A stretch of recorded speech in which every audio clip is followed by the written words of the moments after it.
At bago tayo magtungo sa ating talakayan, hingi muna tayo ng update mula sa CICC. Yusek Aboy, ano ang latest mula sa iyong ahensya? Well, kahapon lang, no, nagkaroon tayo ng executive meeting ho. Kasama ho lahat ng kinatuan ng CICC. Andun ho ang ating chairman, who is the SICT, si Chairman Secretary Henry Aguda. Kasama ho ang mga kinatawan ng ibang ahensya na bumubuo sa CICC.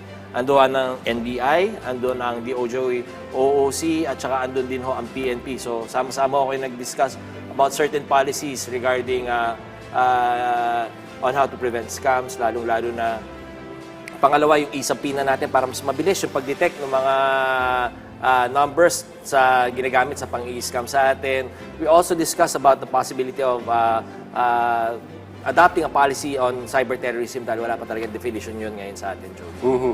Bigyan mo naman kami ng detalye, Yusek Aboy, tungkol doon sa e-subpoenas. Well, yung e-subpoena kasi, it's nung kinausap natin yung mga telcos, so sina Smart, Globe, PLDT, sina Dito, sina Converge, so lahat sila kinausap natin. Ang nagiging problema natin, matagal yung proseso. Pag halimbawa may nagsusubong sa atin na number na nang-scam sa kanila, ang haba ng proseso. So pinadali natin yung proseso. Ang hiningi sa atin ng mga telcos, magkaroon sila ng legal cover. Nag-usap-usap po tayo ng iba't ibang ahensya ng pamahalaan. So sinabi natin, we'll come up with a common system kung saan yung mga members ng CICC na who have powers of subpoena, isasubpoena yung mga numbers na yun. For two purposes. Una, para mapabilis. At pangalawa, para mag-case build-up, magamit natin yung mga information na nakuha natin sa mga telcos.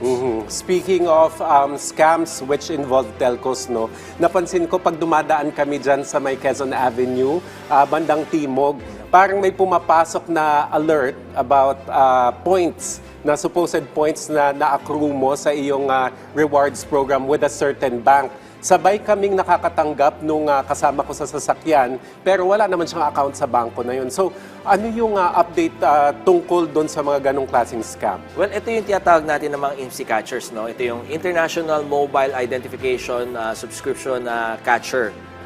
Identification catcher. So, ito mga devices na to, ang ginagawa nila, hina-hijack nila yung mga signals sa mga network. For example, if sa kaso nyo, pareho siguro kayo na network na whether it's Globe or Smart, pareho kayo, no? So, talagang sabay papasok yun kasi hina-hijack nila, binablock nila yun, tapos pinapasok nila yung mga sarili nilang mga text, mga signals. Kaya nga, sa pamamagitan din ng IMSI catcher, nagkakaroon din tayong tinatawag nating thread hijacking. So, ibig sabihin, even yung legitimate thread nung, for example, a specific bank, may mga legitimate thread sila na doon pumapasok yung mga notifications sila. Doon din pumapasok yung mga scam text. Ang palatandaan yan, Asik Joey, is pag merong hyperlink.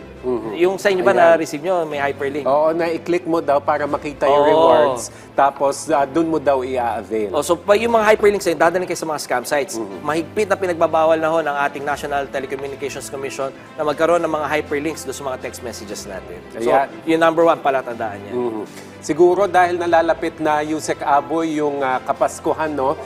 Reminder na lang sa ating mga tagapanood at tagapakinig tungkol sa mga ganitong uri ng scam. Well, una-una ho, mag-iingat tayo doon sa mga IMSI catchers na parati nating tatandaan na pag may hyperlink yung mga yan, panigurado na yan. Hindi ko na sinasabing baka or malamang. Panigurado na yan, scam na yan.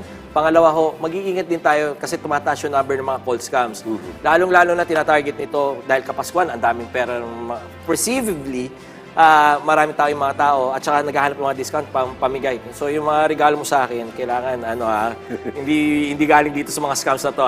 So yun yung tia-target nila at saka yung mga malalamigang Pasko, Asik Joey, yun yung mga tia-target ho nito. So tandaan natin pag nakaka-receive tayo ng mga tawag sa mga taong ganito na masyadong mapilit at saka masyadong kung anong gusto mo bibigay nila, parang maliligaw lang yan. Kung papangako ang langit at lupa para lang mag-iingat po tayo dyan at panahon na ho ng mga scams ngayon. Yan.